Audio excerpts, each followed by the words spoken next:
రాజమహేంద్రవరంలో సంచలనం సృష్టించిన మెడికో ప్రియాంక ఘటనపై సమగ్ర విచారణ జరిపితేనే అన్ని వాస్తవాలు బయటికి వస్తాయని మాజీ ఎంపీ వైసీపీ జాతీయ అధికార ప్రతినిధి సిటీ నియోజకవర్గ ఇన్ఛార్జ్ మార్గాని భరత్రాం స్పష్టం చేశారు. ఈ నెల 3వ తేదీన ఆమెను కారుతో గుద్ది తీవ్రంగా గాయపరిస్తే 6వ తేదీ వరకు ఎందుకు బయటకు రాకుండా చేశారని ఆయన నిలదీశారు. స్థానిక విఎల్పురం మార్గాని ఎస్టేట్లో ఉన్న వైసీపీ సిటీ కార్యాలయంలో మంగళవారం జరిగిన మీడియా సమావేశంలో ఈ కేసు విషయంలో ఆయన కూటమి ప్రభుత్వానికి పలు ప్రశ్నలు సంధించారు. 3 రోజుల పాటు ఘటనను ఎందుకు గోప్యంగా ఉంచారు? ఆగస్టు 3న ఘటన జరిగితే ఆగస్టు 6న మాత్రమే ఎందుకు అరెస్ట్ చేశారు చూపించారని నిలదీశారు. స్పష్టం చేసిందని నువ్వు చెప్తా ఉన్నావు. ఇది కాకుండా వాళ్ళ తమ్ముడు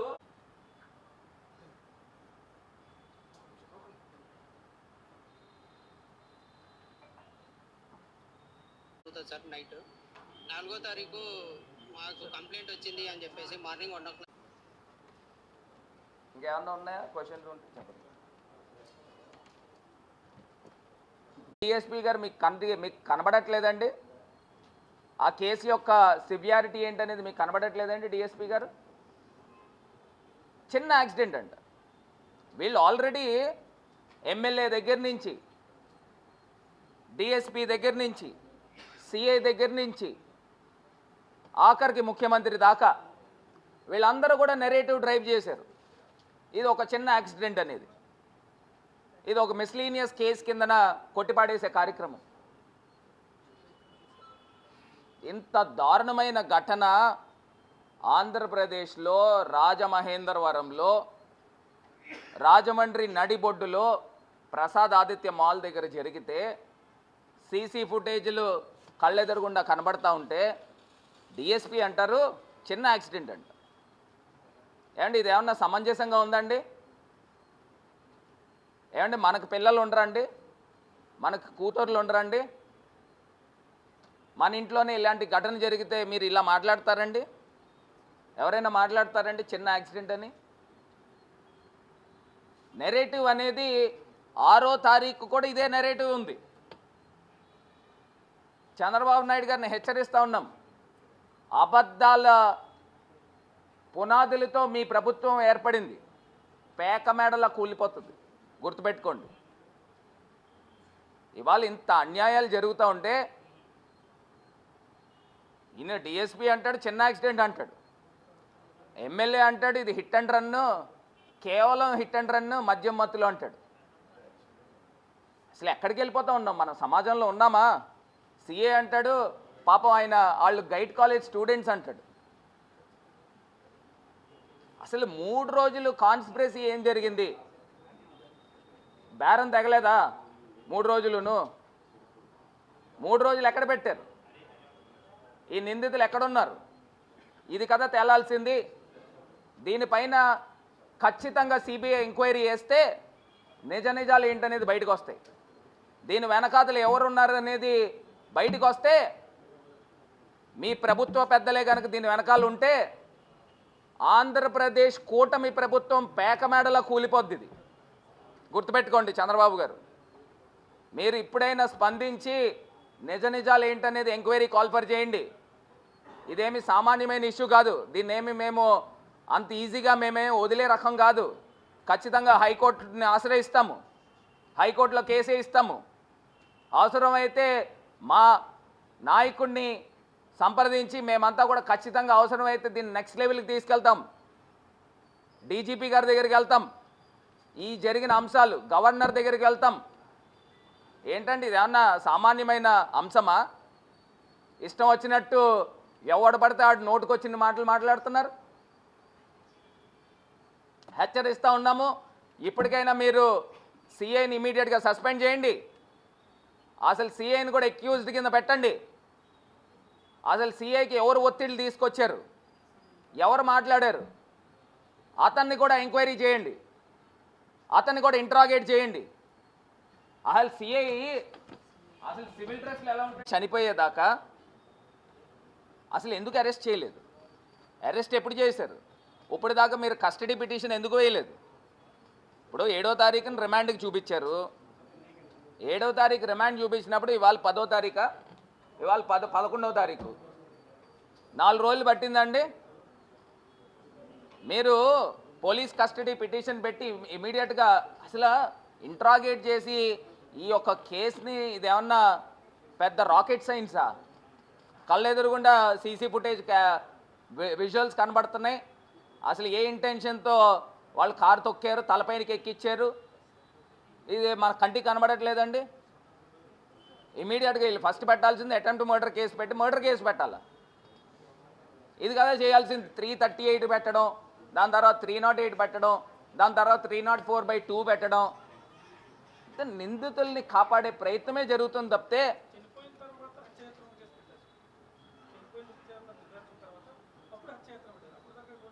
అదే నేను కూడా డే 1 నుంచి మేము మొత్తుకునేది అదే, పోరాటం చేసేది కూడా అదే. నిన్న నాకు చాలా ఎంత బాధాకరం అని అంటే, డాక్టర్ ప్రియాంకకి ఇంత అన్యాయం జరిగితే మేము బంద్ పిలుపునిచ్చాం. విద్యా సంస్థలు బంద్ చేయాలని పిలుపునిస్తే 100 మంది పోలీసులు మా ఇంటి చుట్టూరు మొహరించి 144 సెక్షన్ పెట్టినట్టున్నారు.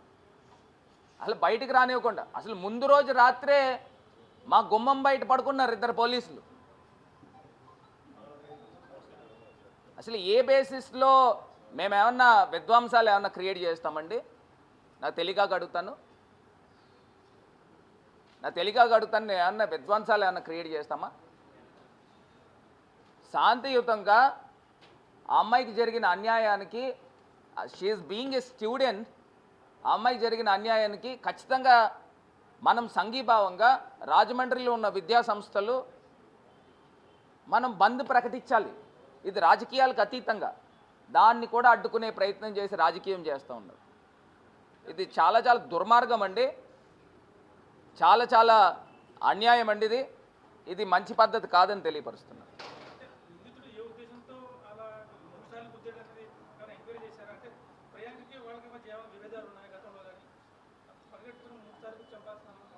అదేనండి, ఇది పోలీస్ డిపార్ట్మెంట్ సిఐని పక్కన పెడితే, సిఐని సస్పెండ్ చేసి పక్కన పెట్టి స్పెషల్ టీమ్ని వేస్తే అన్ని యాంగిల్స్లోనూ దీనిపైన ఎంక్వైరీ చేస్తే నిజాలు బయటకు వస్తాయి. ముందర ఫస్ట్ తేలాల్సింది ఏంటంటే, వాళ్ళ నిందితులను కాపాడేది ఎవరు?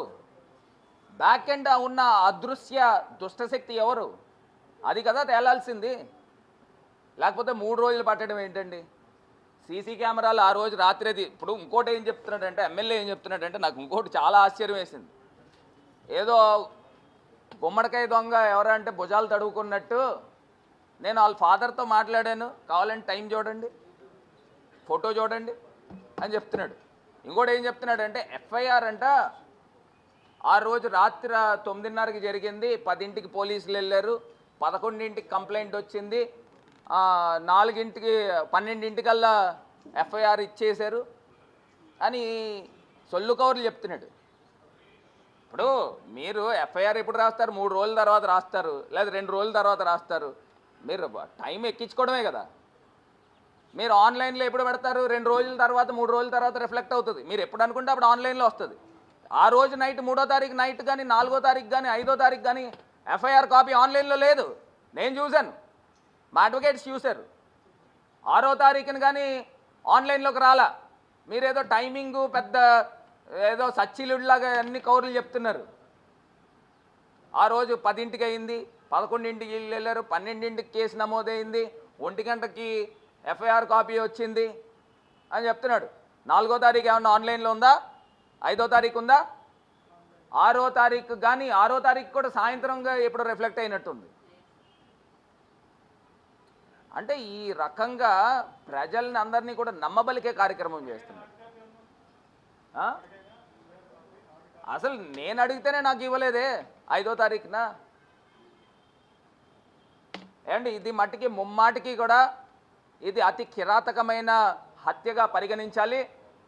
దీనికన్నా దారుణము ఈ ప్రభుత్వ యంత్రాంగము వీళ్ళని కాపాడే ప్రయత్నం చేస్తున్నారు. నేను ఇంకొకటి కూడా ఫైనల్గా ఒక్క మాట చెప్తానండి.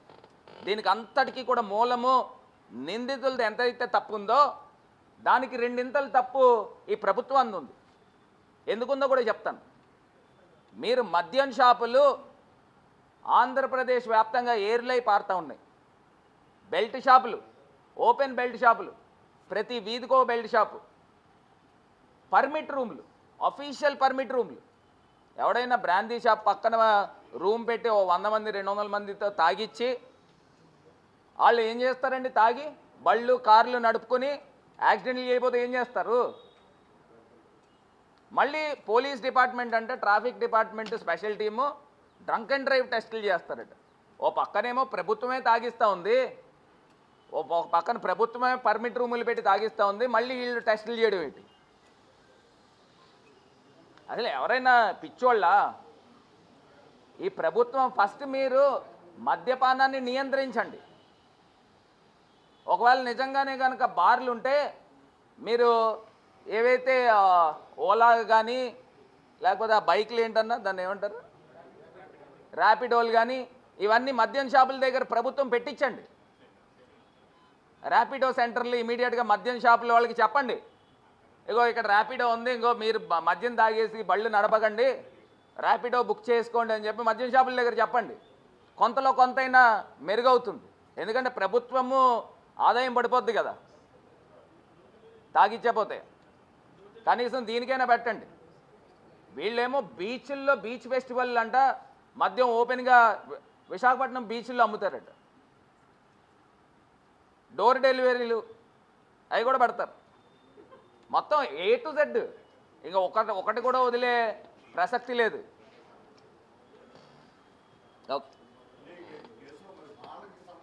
100% ఇది పోలీస్ డిపార్ట్మెంట్, మాల్ నిందితులు ఈ అందరిది కూడా కలెక్టివ్ రెస్పాన్సిబిలిటీ అండి. దీనికి అంతటికన్నా ప్రమాదం ఏంటంటే పోలీస్ డిపార్ట్మెంట్ ప్రమాదం కనబడుతుంది.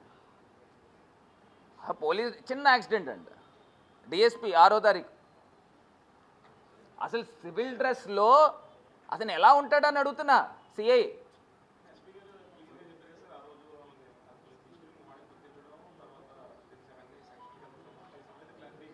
అంటే అరెస్ట్ చేశారని చెప్పారండి.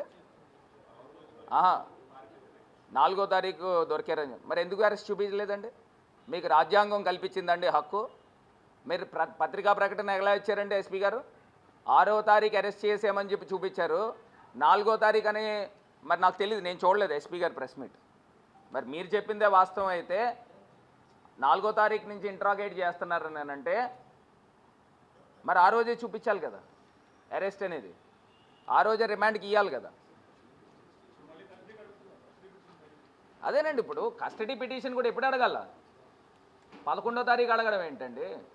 ఇప్పుడు 7వ తారీఖు అరెస్ట్ చేశారు, రిమాండ్కి ఇచ్చారు. 8వ తారీఖు ఏమైపోయింది? 9వ తారీఖు ఏమైపోయింది? అసలు ఎందుకు మీకు కేసు పైన సీరియస్నెస్ లేదు? పోలీస్ డిపార్ట్మెంట్ వైఖరే క్లియర్గా అర్థమవుతా ఉంది. నిందితులను కాపాడే ప్రయత్నం చేస్తున్నారు, దీని వెనకాతలు దుష్టశక్తులు ఉన్నాయని కూడా క్లియర్గా అర్థమవుతుంది. నేను ఇందాక చెప్పిన అంశాలపైన రాష్ట్ర ముఖ్యమంత్రి వర్యులు ఖచ్చితంగా ఒక స్పెషల్ టీంని వేయాలి, దీనిపైన సమగ్రమైన విచారణ జరపాలి, సిఐని సస్పెండ్ చేసి అతన్ని కూడా విచారించాలని చెప్పి డిమాండ్ చేస్తాం.